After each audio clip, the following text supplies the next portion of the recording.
दोस्तों, अगर आप कम पैसा कमाते हैं तब भी आप तेज़ी से बचत कर सकते हैं। जी हाँ दोस्तों, आपने बिल्कुल सही सुना। कम इनकम होने के बावजूद भी आप तेज़ी से पैसा बचा सकते हैं। कैसे?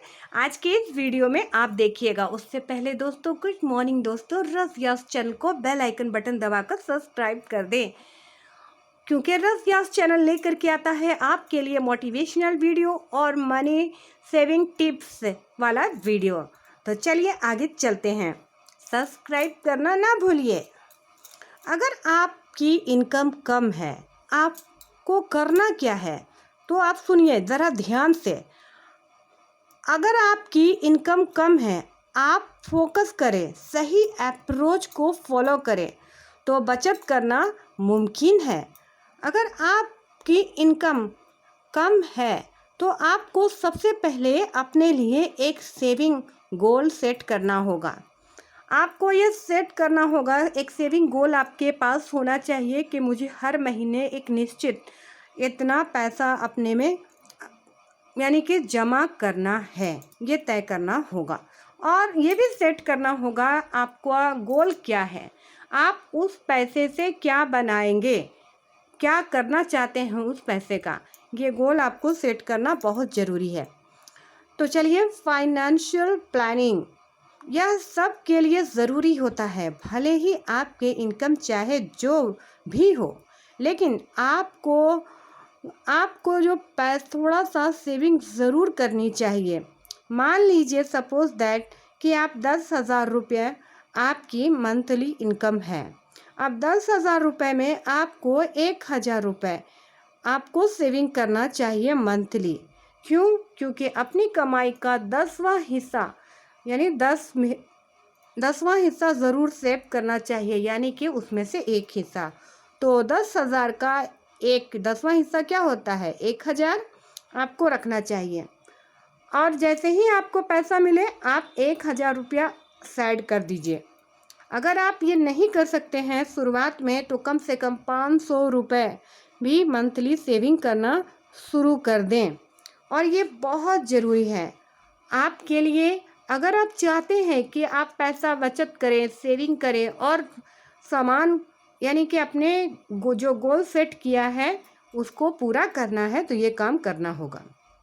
इतना कर दिया। अब आपको आता है सेकंड नंबर पर बिजली का बिल, क्योंकि आप बिजली का बिल पहले ही निकाल करके रख दीजिए, उसे खर्च मत करिए। तो आप टाइम टू टाइम बिजली का बिल भरेंगे, जिससे आपके ऊपर कोई भी यानी कि एक्स्ट्रा खर्च लोड नहीं आएगा। फिर आती है बच्चों की पढ़ाई। बच्चों की पढ़ाई पैसा निकाल करके रख दीजिए। फिर महीने भर का राशन एक ही बार ला करके घर में रख दीजिए। अब आपको उसमें इतना तो कर दिए। अब निकालिए 100 रुपया दान के लिए ज़रूर निकालें। अब 100 रुपये आप दान के लिए निकाल कर एक गुल्लक में डाल करके रख दीजिए, जिसमें लिखिए दान।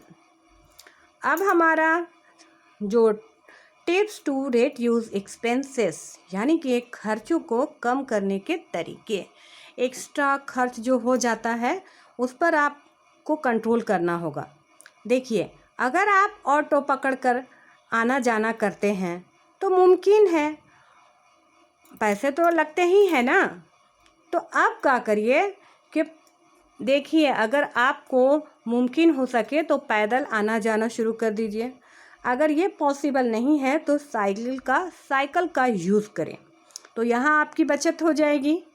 अब जैसे कि लोग समोसे खाते हैं, समोसा, सिंघाड़ा या बाहर का मोमोज, चाउमीन 4 बजे शाम में ये खर्च करते हैं। अब आपको करना क्या है, इन पे कंट्रोल करना है। जो आप बाहर से मंगाते हैं, तो क्यों ना आप हफ्ते दिन का एक ही नाश्ता बना के रख दीजिए। जैसे कि मान लें कि वैसे नहीं कर सकते हैं तो शाम में चना पकौड़ी आप घर पर ही बना लें। उससे क्या होगा कि आपको कम खर्च लगेगा और आपकी सेहत भी ठीक रहेगी, तो उससे भी पैसे की बचत होगी। अब आइए एक और चीज़, इच्छा और ज़रूरत के बीच फ़र्क करें। देखिए, बेफिजूल खर्ची इच्छा के नाम पे खर्च होता है, और ज़रूरत पे जो आप खर्च करते हैं वो महत्वपूर्ण है, आपके लिए ज़रूरी है, उसे आपको हर हाल में पूरा तो करना ही है। तो बस यही पहचानना है आपको कि जिस चीज़ पे आप पैसा खर्चा कर रहे हैं वो आपकी असल में ज़रूरत है या इच्छा है। अब देखिए, सरकारी सहायता का लाभ उठाएं। सरकार बहुत सारी स्कीम्स निकाल रही है, जैसे बीपीएल कार्ड बनाती है। बीपीएल कार्ड जिसका होता है उसका राशन उसे मिल जाता है। तो उस अगर ऐसे आपको राशन हासिल हो जाए तो आपके कुछ पैसे इसमें भी बचत हो जाएंगे।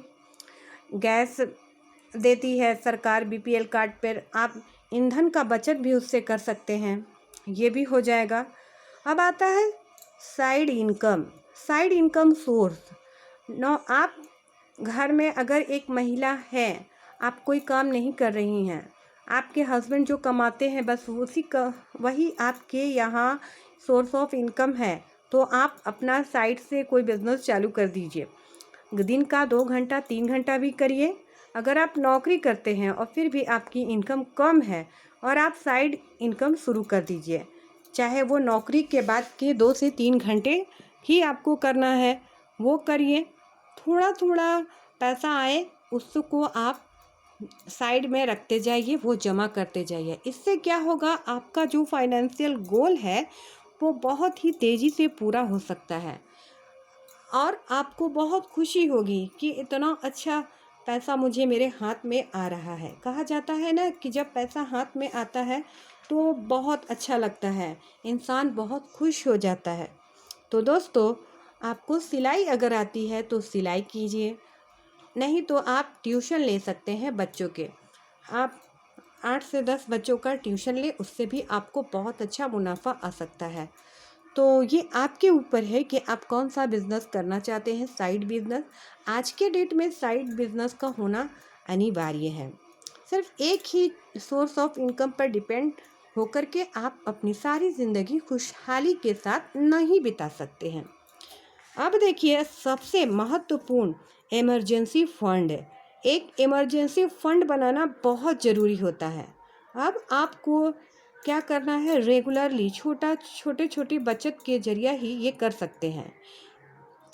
अब क्या करना है आपको कि इमरजेंसी फंड बनाइए, उसमें छोटा छोटा आपको पैसा उसमें डालना है, 200 300 इस तरह का फंड डालते जाइए जो आपके इमरजेंसी घड़ी आए उसमें यूज हो सके। उस पैसे को आपको नहीं निकालना है।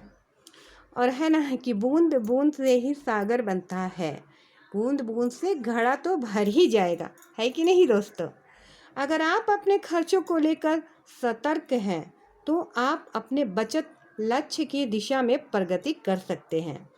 कम इनकम के साथ बचत करना चुनौतीपूर्ण हो सकता है। बचत की सही आदत आप डालिए और सही प्लानिंग के साथ आप ये कर सकते हैं। और दोस्तों, कर्ज, अब बात आती है कर्ज। कर्ज आपको नहीं लेना है। क्यों? क्योंकि कर्ज में जो लेते हैं वो क्या करते हैं कि एक कर्ज को भरने के लिए दूसरा कर्ज ले लेते हैं। ये सबसे बड़ी बेवकूफ़ी होती है और आप कर्ज के बोझ तले दबते चले जाते हैं।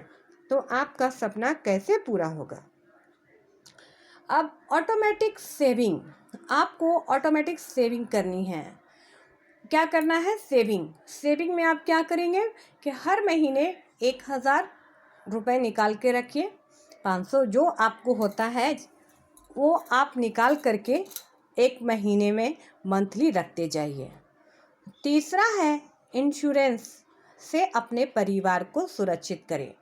अब आपको इंश्योरेंस भी करवाना है ताकि आप जब आप हैं तो भी आपका परिवार सुरक्षित है, आप नहीं रहें तो आपके बाद भी आपका परिवार सुरक्षित रहे।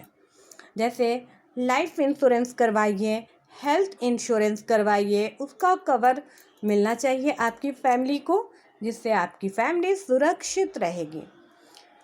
दोस्तों, अब आती है सरकारी स्कीमों का इस्तेमाल करें। सरकार बहुत तरह की स्कीम निकालती हैं तो उसका भी आप इस्तेमाल करें। अब इसे हम कह सकते हैं अंग्रेज़ी में यूटिलाइज गवर्नमेंट प्रोग्राम। तो ये हो गया। अब इसमें क्या कर सकते हैं, टैक्स। एक आम आदमी जितना टैक्स भरता है वो अमीर आदमी की तुलना में बहुत ज़्यादा होता है, क्योंकि अमीर लोग टैक्स बचाने के उपाय ढूंढते हैं कि वो कैसे टैक्स से बच सके, सरकार ने जो टैक्स लगाया है वो कैसे उससे बचाव कर सके। लेकिन मिडिल क्लास फैमिली में क्या होता है, आदमी जॉब करता है और उससे उसकी तनख्वाह हाथ में मिलती भी नहीं है कि उस सरकार को टैक्स देना पड़ता है, तो वहाँ चला गया, आपका टैक्स में पैसा कट गया। तो टैक्स बेनिफिट के लिए विभिन्न प्रकार की सरकारी कार्यक्रमों का आप मदद ले सकते हैं या सरकार के द्वारा चलाई जा रही कई योजनाओं में निवेश कर सकते हैं। तो दोस्तों, जैसे कि मैं ये कहना चाहती हूँ कि आप छोटा छोटा पैसा रखिए आप पोस्ट ऑफिस में, क्योंकि लोगों को आजकल डर लगने लग गया। सहारा इंडिया या अदरवाइज और भी जो छोटी छोटी कंपनियां थी, पैसे लोग जमा करते थे और उन्हें अपना पैसा बढ़कर मिलता था, उन्हें बहुत खुशी होती थी। लेकिन अब क्या हो गया कि उन्हें डर लगने लगा है। तो एक मैं सेफ तरीका बताती हूँ, पोस्ट ऑफिस। आप पोस्ट ऑफिस में जाइए और उसमें एक आरडी चालू कर दीजिए, जिसमें आपके हर महीने पैसे आपको जमा करने हैं। वहाँ 300 से आप पैसे चालू कर सकते हैं, जमा कर सकते हैं। तो आप 1000 रुपया वाला आरडी खोल लीजिए 5 साल के लिए। अब 5 साल के बाद जब आपका आरडी पूरा हो जाता है, तो आप आरडी पूरा हो गया, आपको एक मुश्त रकम मिल गया, तो अब आप क्या कीजिए कि इस पैसे को उठाइए जो आरडी से मिली है, उसकी एफडी करवा दीजिए। एफडी अब 11 साल में डबल कर रही है गवर्नमेंट और 7% इंटरेस्ट देती हैं। आप आरडी भी करवाइएगा तो आपको 7% का इंटरेस्ट मिलता है। तो इसी हिसाब से आपको अभी कर लेना है। अब आपने उस पैसे का एफडी करवा दिया, एफडी करवा करके अब 11 साल के लिए यानी कि डबल होने वाला स्कीम आप चूज़ कीजिए और छोड़ दीजिए, और फिर आप फिर से दोबारा चालू कर दीजिए। जो आप 1000 रुपये की आरडी डालते हैं, या हो सके बचत करते करते आपकी आदत और अच्छी हो जाती है और आप इस बार 2000 की आरडी चालू करवा लिए, तो ये हो जाएगी। एक तरफ आपका पैसा डबल हो रहा है और एक तरफ आपने पैसा जमा करना लगातार चालू रखा है। तो ये हो गया। तो इससे क्या होगा, इससे बहुत बड़ा बेनिफिट आपको मिलेगा। तो दोस्तों, रस व्यास चैनल को लाइक शेयर ज़रूर।